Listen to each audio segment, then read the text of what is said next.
আশা করছি সবাই ভালো আছেন। আপনারা জানেন যে জাতীয় নাগরিক পার্টির আহ্বায়ক বা যদি বলা যায় এক কথায় প্রধান নাহিদ ইসলাম উনি একটি মন্তব্য করেছেন। মন্তব্য করেছেন যে ১৯৭১ সাল এবং ২০২৪ ২ টা একই। এই যে মন্তব্যটি উনি করলেন, কিসের প্রেক্ষিতে উনি এই মন্তব্যটি করলেন? কেন এই মন্তব্যটি করলেন?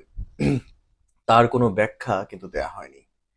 এবং একই সঙ্গে আমার কাছে যতটুকু মনে হচ্ছে যে ছাত্রদের দল তারা কি মনে করছে, কেন মনে করছে তা যদি একটু আমরা মানে এই জেনারেশনের সাইকোলজির জায়গা থেকে যদি একটু চিন্তা করি, আসুন আমরা সেই চিন্তাগুলো সম্পর্কে একটু জানি। প্রথমত হচ্ছে আমি আমাকে দিয়েই চিন্তা করি। নাহিদ ইসলাম এবং হাসনাত, সার্জিস এদের বয়স আশা করি যে আমার থেকে বেশি হবে না। আমরা প্রায় সমবয়সী হব। তো আমার মাথায় কি চিন্তা হয় বা কেমন ফিল করি আসুন সেটা আগে একটু জানি। যখন আমি কোনো ভালো কিছু অ্যাচিভ করে ফেলি তখন আমার কাছে মনে হয় wow, I did a very great job. আমাকে এর থেকে বড় কিছু করতে হবে।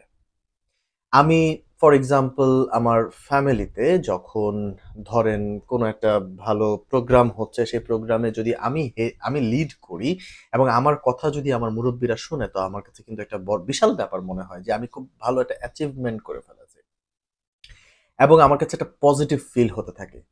কিন্তু আমি এটা জানি না যে আমার মুরব্বীরা আমারও আগে আমার যত না বয়স ঠিক তত বছর ধরে কিন্তু তারা লিড দিয়ে আসতেছে। তারা জানে যে এই পরিস্থিতিগুলো কি হতে পারে সামনে। হ্যাঁ, একটা জিনিস বাস্তব যে তখন একটা অ্যানালিটিক্যাল সময় ছিল, এখন হচ্ছে ডিজিটাল। এই তো তফাৎ, তাই না? সো এই তফাৎগুলোকে যদি আমরা একটু বিবেচনা করি, তবে কি ফিল মানে বেশি কিন্তু ডিফারেন্স কিছু না।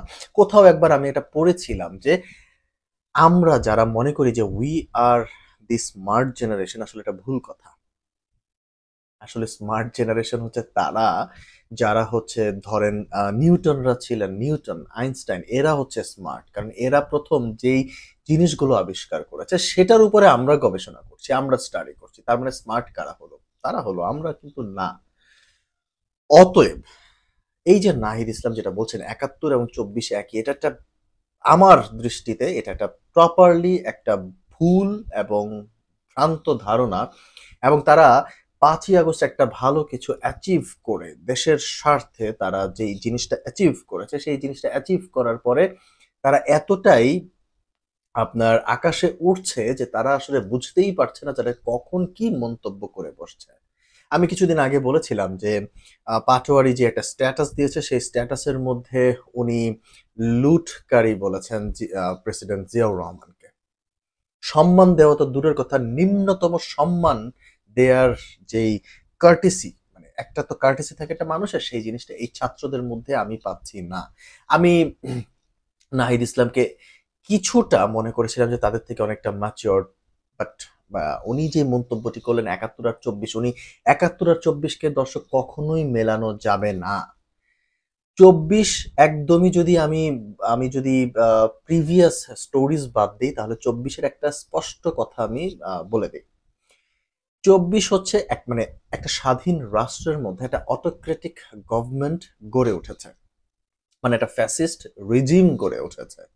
এবং সেই রেজিমটাকে সকলে একতরফা আন্দোলন করে সেটাকে নামিয়েছে। এখন বারবার একটা কথা বলছি, ছাত্ররা কিন্তু ৫ই আগস্ট ঘটানোর মতো ক্যাপাসিটি তাদের কাছে ছিল না। তারা কি আজকে সেটা ক্লেইম করতে পারবে যে তারা কি ৫ই আগস্ট ঘটানোর জন্যই তারা কোটা আন্দোলন করেছিল? যদি তারা এটা পাবলিকলি বলতে পারে তবে সেটা ভিন্ন কথা।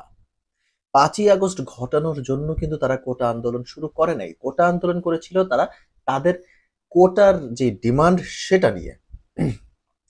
সেটার সাথে আসলে ফ্যাসিস্ট রেজিম সরানোর কোনো ছিল না। কিন্তু ফ্যাসিস্ট রেজিম মানে সরানো পেছনে যে কারণগুলো রয়েছে এক, এক করে আওয়ামী লীগের ভুল স্টেপস এবং কিছু নেতাকর্মীর ভুল মন্তব্য এবং ভুল কথাবার্তা যেগুলোকে আসলে ডুবিয়ে দিয়েছে। এবং সর্বশেষ শেখ হাসিনার পিয়নের গল্প। এই সবকিছু মিলিয়ে আসলে আওয়ামী লীগকে ডুবিয়ে দিয়েছে এবং আওয়ামী লীগের ১৬ বছরের যে কর্মকাণ্ড সেটি যেটা মানুষের ক্ষোভ তা একত্রে জ্বলে উঠেছে। এখন আমি এর আগেও বলেছি, আবারও বলছি, কেউ কিন্তু কোটা আন্দোলনের জন্য আন্দোলন করে নাই। ভাই একটা জিনিস আপনারা স্পষ্ট হয়ে নেন, ছাত্রদের আমি যারা আছেন তাদেরকে বলছি, আপনাদের কোটার জন্য কিন্তু সবাই একত্রে হয় নাই। আপনি কি মনে করেন? আমি আজকে এখন বলছি, পারলে আপনারা মাঠে আবারও 5 লাখ, 10 লাখ, 15 লাখ মানুষ একটু নামায় দেখান তো। আমি দেখতে চাই। আমি দেখতে চাই আপনারা 5 লাখ, 10 লাখ, আচ্ছা বেশি না, 5 লাখ মানুষ আপনারা মাঠে নামায় দেখান। এটা আমি বলতে চাচ্ছি, আমি চ্যালেঞ্জ দিয়ে বলতে পারছি, আপনারা 5 লক্ষ মানুষ একত্রে এক জায়গায় জড়ো করতে পারেন কিনা। অথচ আপনি চিন্তা করেন, 5ই আগস্ট ঢাকার চারো সাইড থেকে লক্ষ লক্ষ জনতা, এরা কি সবাই স্টুডেন্টস ছিল?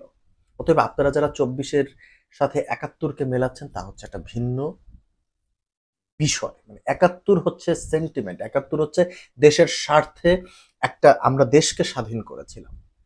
তখন আমরা অন্য একটা পরাধীন রাষ্ট্র ছিলাম, আমরা স্বাধীন রাষ্ট্র হয়েছি। সেটার সাথে আপনি 24-কে কিভাবে মেলালেন? এবং এই মন্তব্যের কারণে রাজনৈতিক অঙ্গন যেই পরিমাণ মানে গরম হয়ে উঠেছে, এবং এই ধরনের স্টেটমেন্ট গুলোর কারণে বড় যেই দলগুলো রয়েছে বা বড় যেই রাজনৈতিক স্টেক হোল্ডার্স গুলো রয়েছে বা অর্গানাইজেশনস গুলো রয়েছে, তাদের সাথে সরাসরি ছাত্রদের একটা আহ, মুখোমুখি অবস্থান তৈরি হতে পারে আগামীর দিনে। দর্শক, আমি আবারও স্পষ্ট করে বলছি, আপনাদেরকে একটা কথা আমি বলেছিলাম যে মার্চের মধ্যে বাংলাদেশের, মানে মার্চের থেকে অথবা ফেব্রুয়ারির পর থেকে আপনার বাংলাদেশের রাজনৈতিক অঙ্গন কিন্তু গরম হতে শুরু করবে। হয়েছে গরম, হচ্ছে কিন্তু। সো এই যে ছাত্রদের এই ধরনের কর্মকাণ্ড বা কিছু কিছু মন্তব্য একই কিন্তু হয়ে যাচ্ছে। আমরা যদি আওয়ামী লীগ দেখি, আমরা যদি বিএনপি দেখি, আমরা যদি জাতীয় পার্টি দেখি, তারা অতীতে যা যা মন্তব্য করেছিল, এখনো কিন্তু সেই উল্টাপাল্টা মন্তব্য যদি আপনারা রাজনৈতিক অঙ্গনে করেন, তা কিন্তু আসলে ভবিষ্যতের জন্য, ভবিষ্যতের রাজনৈতিক যে পরিস্থিতি, তা কিন্তু একটা সংকটে ফেলে দিবে। অলরেডি কিন্তু বিএনপির মহাসচিব বলেছেন যে এই যে 100 গাড়ি নিয়ে সার্জিস যেভাবে গেলেন, এসব পয়সা কোত্থেকে আসে বা কিভাবে 100 গাড়ি হলো, তা আমরা সব জানি।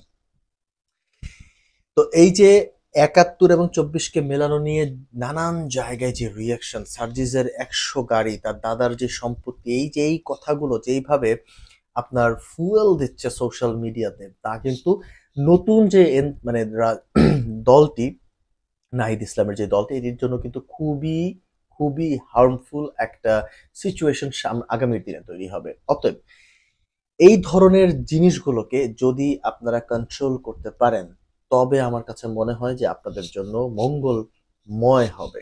কিন্তু 71-এর সঙ্গে 24-কে কোনোভাবেই মেলানো যাবে না। 24 হচ্ছে, মানে করতে গেছিলাম একটা, হয়ে গেছে ভাই আরেকটা। বাস্তবতা। আপনারা শেখ হাসিনাকে, আপনারা এখন যে রিয়াকশন দিচ্ছেন বা এখন যেভাবে আপনারা অ্যাক্ট করছেন, মনে হচ্ছে আপনারা শেখ হাসিনাকে হটানোর জন্য আন্দোলন শুরু করেছিলেন।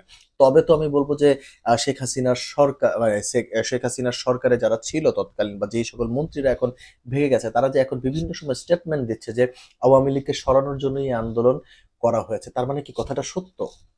মানে যদি হয়েও থাকে সেটাও ভালো, কিন্তু না হয়ে থাকে সেটাও ঠিক আছে, ফাইন, ওইটা নিয়ে কোনো ফ্যাক্ট, কিন্তু ফ্যাক্ট হচ্ছে আপনারা কোটা দিয়ে শুরু করেছিলেন, শেখ হাসিনাকে সরানোর পরে আপনারা ক্ষান্ত হয়েছেন।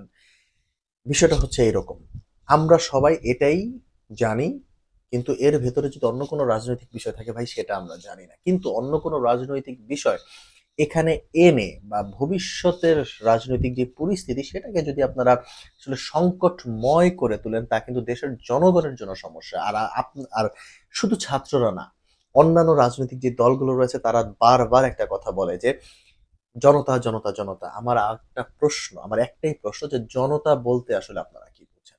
অতএব দর্শক, এই যে নাহিদ ইসলামের 71-এর সাথে 24-কে মেলানো, তা আপনারা কিভাবে দেখছেন? এবং আমার মতামত হচ্ছে 71-কে 24-এর সাথে কোনোভাবে মেলানো যাবে না। বিকজ এর থেকে বেশি লজিক দিয়ে যদি কথা বলতে যাই, তা আপনারাও জানেন, আমরাও জানি। কিন্তু বাস্তবতা যেটা, সেটিই আমি তুলে ধরে আমি আমার নিজের মন্তব্যের জায়গাটি এখানে পরিষ্কার করে দিলাম।